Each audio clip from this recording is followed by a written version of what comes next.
Russia in the early 20th century was a land of contrasts. It was a vast empire stretching from Europe to the Pacific, filled with diverse cultures and peoples. The cities were bustling with life, while the countryside remained largely untouched by modernity. Opulence and poverty existed side by side.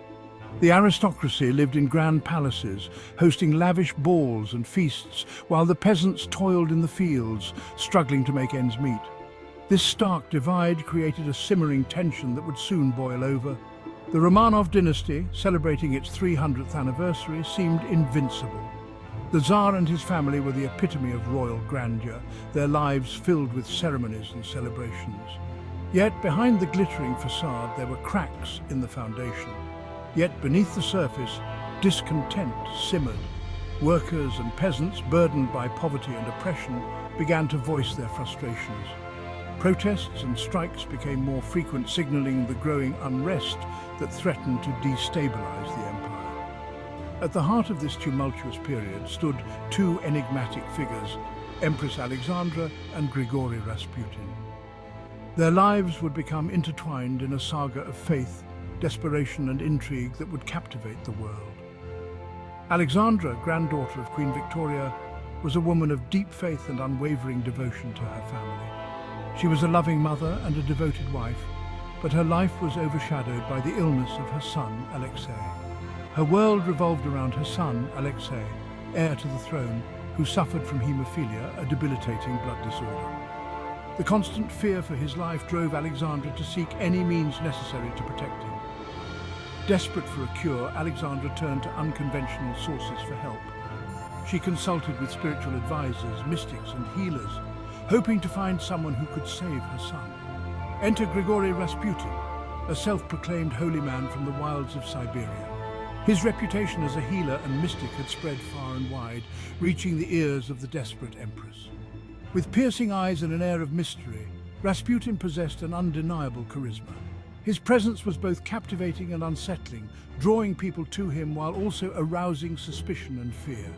He claimed to have the power to heal the sick and offer spiritual guidance.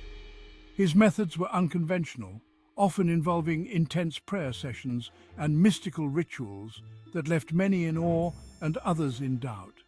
His arrival in St. Petersburg, the glittering capital of the Russian Empire, would forever alter the course of history. The city's elite were both fascinated and repelled by this enigmatic figure from the Siberian wilderness. The meeting of these two figures, one desperate for a miracle, the other seeking power and influence, ignited a firestorm of controversy that would engulf the Romanov dynasty and contribute to the fall of Imperial Russia. Rasputin's influence over Alexandra grew, causing rifts within the royal court and sowing seeds of distrust among the people. Their story is a tale of faith and manipulation, love and betrayal that continues to fascinate and horrify us a century later. The legacy of Rasputin and Alexandra's relationship is a complex one, filled with lessons about the dangers of blind faith and the consequences of desperation. It serves as a poignant reminder of how personal struggles can have far-reaching impacts on the course of history. The year was 1905, a time of great turmoil and uncertainty in Russia. Alexei, the young Tsarevich, suffered a severe bleeding episode, a consequence of his haemophilia, a condition that plagued the royal family. Doctors, helpless in the face of the incurable disease, feared the worst. Their medical knowledge and tools were insufficient to stop the relentless bleeding. Alexandra the Tsarina, desperate and heartbroken, turned to prayer. She sought divine intervention, hoping for a miracle to save her son. It was then that Rasputin, already gaining notoriety in court circles for his alleged healing abilities, was introduced to the royal couple. His reputation as a mystic and healer had preceded him. Whether through hypnotic suggestion, herbal remedies or sheer coincidence, Rasputin seemed to have a calming effect on Alexei. His presence brought a sense of peace and hope to the troubled family. Miraculously, the bleeding subsided and the boy rallied. The improvement in Alexei's condition was seen as nothing short of a divine intervention. For Alexandra, this was nothing short of a miracle. Her prayers had been answered, and she believed that Rasputin was the instrument of that miracle. Rasputin, the unkempt peasant, became her savior, the only one who could protect her beloved son. His humble origins and unconventional methods did not matter to her. Their bond deepened with each passing day. Alexandra saw in Rasputin a beacon of hope, a spiritual guide who could navigate the treacherous waters of her son's illness. Alexandra, isolated by her foreign birth and her son's illness, found solace in Rasputin's presence. He was a confidant in a court that often felt cold and unwelcoming. He became her confidant, her spiritual advisor, a beacon of hope in a world that seemed determined to crush her. His words and presence provided a sanctuary from the relentless pressures of royal life.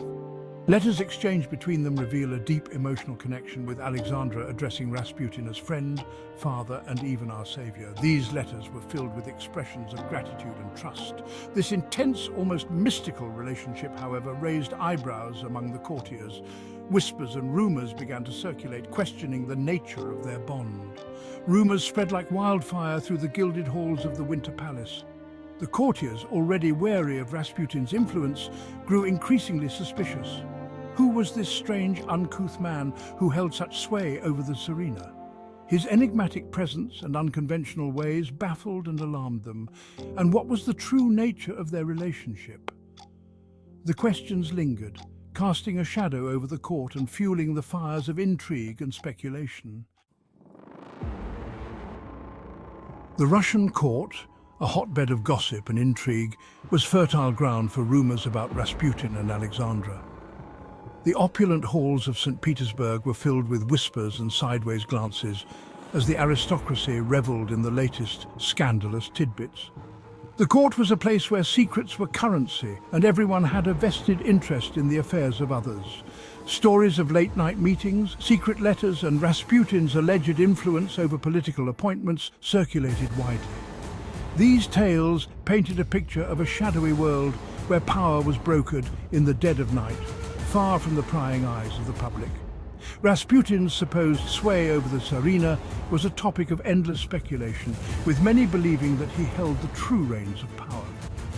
The monk's reputation as a holy man quickly became tarnished. Initially revered for his supposed healing powers and spiritual insights, Rasputin's image began to shift. His eccentric behavior and controversial teachings drew both fascination and ire.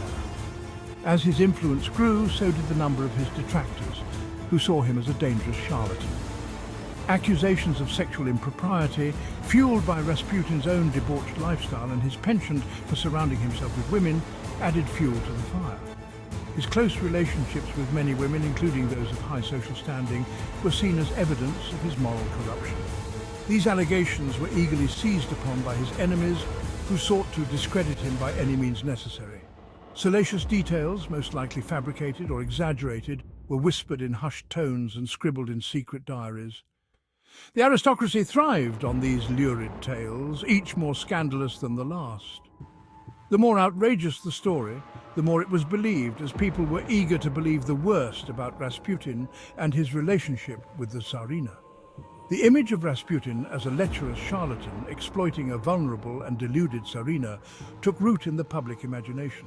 This narrative was perpetuated by those who sought to undermine the monarchy, painting Alexandra as a weak and easily manipulated figure. The idea that she was under Rasputin's spell became a widely accepted truth, regardless of the reality.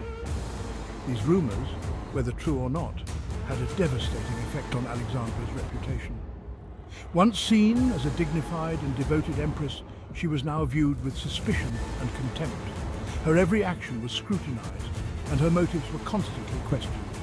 The court, once her sanctuary, became a place of isolation and distrust.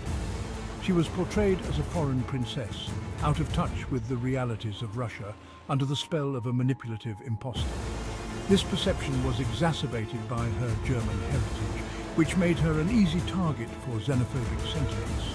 Her attempts to connect with the Russian people were often met with skepticism and derision. Her judgment was questioned, her motives suspected. Advisors and courtiers who once supported her began to distance themselves, fearing the taint of association with Rasputin. The Tsarina's isolation grew, as did the public's distrust of her. The once revered Tsarina became a figure of ridicule and scorn.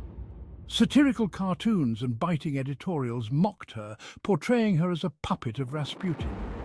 The public's disillusionment with the monarchy was personified in their disdain for Alexandra. The scandal surrounding Rasputin and Alexandra further eroded the already dwindling public trust in the monarchy. The streets of Russia echoed with the cries of protest as the people demanded change. The once unassailable image of the royal family was now marred by controversy and scandal. The Tsar, Nicholas II, while aware of the rumours and concerned about Rasputin's influence, seemed powerless to act.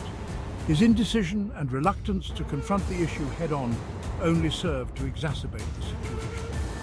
The Tsar's inability to address the growing crisis was seen as a sign of weakness, further undermining his authority. His devotion to his wife and his belief in her judgment blinded him to the political danger brewing beneath the surface. Nicholas's unwavering support for Alexandra, despite the mounting evidence of Rasputin's detrimental influence, created a rift between him and his advisors. The royal couple's isolation from the realities of their crumbling empire only hastened their downfall.